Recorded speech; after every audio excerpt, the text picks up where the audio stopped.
Sobat muda, siapa yang tak pernah mendengar nama Korun atau Karun? Seorang sosok kaya raya di zaman Nabi Musa, namun namanya melegenda hingga sekarang. Kisahnya diabadikan Al-Quran, bahkan menjadi peribahasa atau ungkapan di masyarakat untuk menggambarkan seorang yang mirip dengan tabiatnya atau menisbatkan harta yang ditemukan terpendam dalam tanah. Dasar Korun atau wah itu harta karun. Dua ungkapan itu mungkin yang paling sering terdengar di masyarakat. Sayangnya, ketenaran nama Korun bukan karena kebaikannya, namun karena kesombongan, kekikiran, dan nasib tragis yang dialaminya. Lantas apa yang menyebabkan dirinya sombong? Jika menelah ayat-ayat yang mengisahkannya, penyebab kesombongan Korun adalah harta kekayaannya yang sangat melimpah.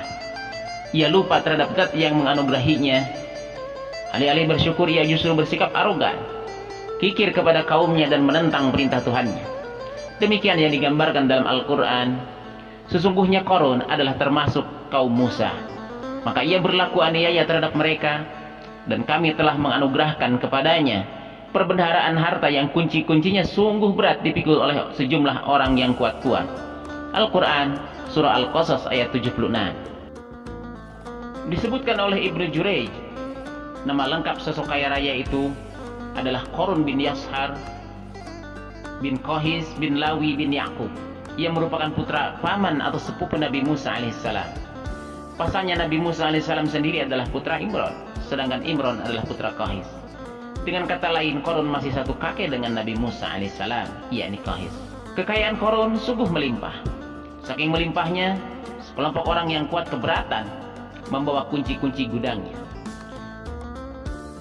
Dalam riwayat Khaisamah disebutkan, untuk mengangkut kunci gudang kekayaan Korun dibutuhkan 60 bigol, sejenis kuda ukuran kecil. Ukuran kuncinya sebesar jari, bahannya terbuat dari kulit, dan setiap kunci digunakan untuk satu gudang. Walhasil betapa melimpahnya kekayaan yang dimiliki Korun. Namun di balik kekayaannya, Korun seorang sosok sombong dan gemar pamer kemegahan. Itu pula yang dikisahkan dalam ayat berikutnya. Maka keluarlah Korun kepada kaumnya dalam kemegahannya. Para ulama tafsir menjelaskan, Korun pernah keluar dengan baju mewah diiring dengan 300 gadis berbaju merah dan 4.000 kendaraan kuda. Tak heran, iring-iringan Korun itu mengundang decak kagum mereka yang gandrung terhadap harta kekayaan.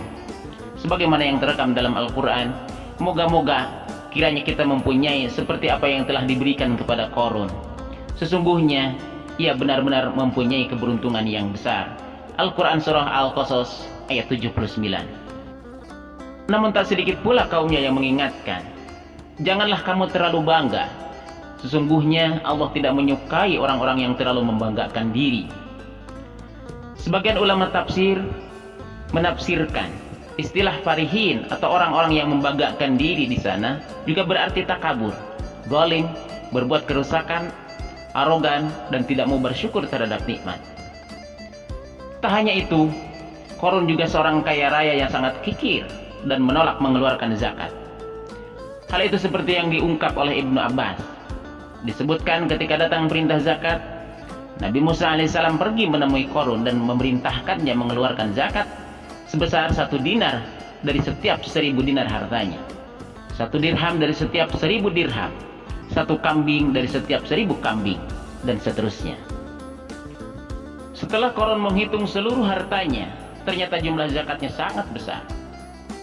Kekikiran dan kegandrungannya pun mulai menghalangi hatinya untuk mengeluarkan zakat. Alih-alih mengeluarkan zakat, ia malah mengumpulkan sekelompok Bani Israel dan mencoreng nama baik Nabi Musa alaihissalam. Ia berkata, selama ini kalian taat terhadap apa yang diperintahkan Musa. Tahukah kalian, sekarang Musa ingin mengambil harta kalian? Mereka menjawab, engkau adalah pembesar dan pemimpin kami. Perintah kami apapun yang engkau mau. Akibat kesombongan, kecongkakan, dan kekikirannya, Korun pun ditenggelamkan ke dalam bumi. Demikian yang diungkap dalam Al-Quran. Maka kami benamkan Korun beserta rumahnya ke dalam bumi. Maka tidak ada baginya suatu golongan pun yang menolongnya terhadap azab Allah. Dan tiadalah ia termasuk orang-orang yang dapat membela diri. Kala itu, Allah menurunkan wahyu kepada Nabi Musa alaihissalam untuk memerintah bumi apapun yang diinginkannya. Begitu Nabi Musa alaihissalam datang dengan wajah sangat marah, barulah Qarun merajuk, "Wahai Musa, sayangilah aku." Sementara Nabi Musa alaihissalam tak bergeming. Beliau lantas berkata kepada bumi, "Wahai bumi, telanlah Qarun dan para pengikutnya." Seketika rumah Qarun pun bergetar. Qarun dan antek-anteknya perlahan mulai ditelan hingga bagian lututnya. Rumahnya ikut turun sedalam lutut. Qarun kembali merajuk, "Sayangilah aku Musa." Sementara rumahnya kembali berguncang. Kini Qarun dan kawan-kawannya kembali terbenam hingga bagian pusar. Demikian pula rumahnya. Qarun pun terus merajuk, "Wahai Musa, sayangilah aku." Sementara Nabi Musa alaihissalam kembali meminta bumi, "Wahai bumi, ambillah mereka." Rumah Qarun berguncang lagi. Sementara Qarun dan kawan-kawannya terus perlahan terbenam ke dalam bumi hingga nyaris meliputi bagian tenggorokannya. Demikian pula rumahnya. Qarun lagi-lagi menjerit, "Wahai Musa, sayangilah aku." Namun Nabi Musa alaihissalam tak peduli. Beliau terus meminta bumi menelannya, hingga akhirnya Qarun dan semua kawan-kawannya lenyap di telan bumi. Tak lama terdengar suara, "Wahai Musa, apa yang membuatmu bersikap demikian? Pada demi kemuliaanku, andai dia berdoa kepadaku, niscaya akan aku rahmati." Ibnu Abbas meriwayatkan sampai hari kiamat Qarun akan ditenggelamkan bumi hingga lapisan ketujuh. Sementara Ibnu Jurayj menyebutkan setiap hari ia akan ditenggelamkan setinggi tubuhnya. Namun walau sampai hari kiamat, ia tidak akan sampai ke lapisan bumi paling bawah. Wallahu a'lam. Jangan lupa like jika Anda suka dengan video ini, subscribe jika Anda ingin mendapatkan video selanjutnya dari channel ini, dan share kepada teman-teman Anda.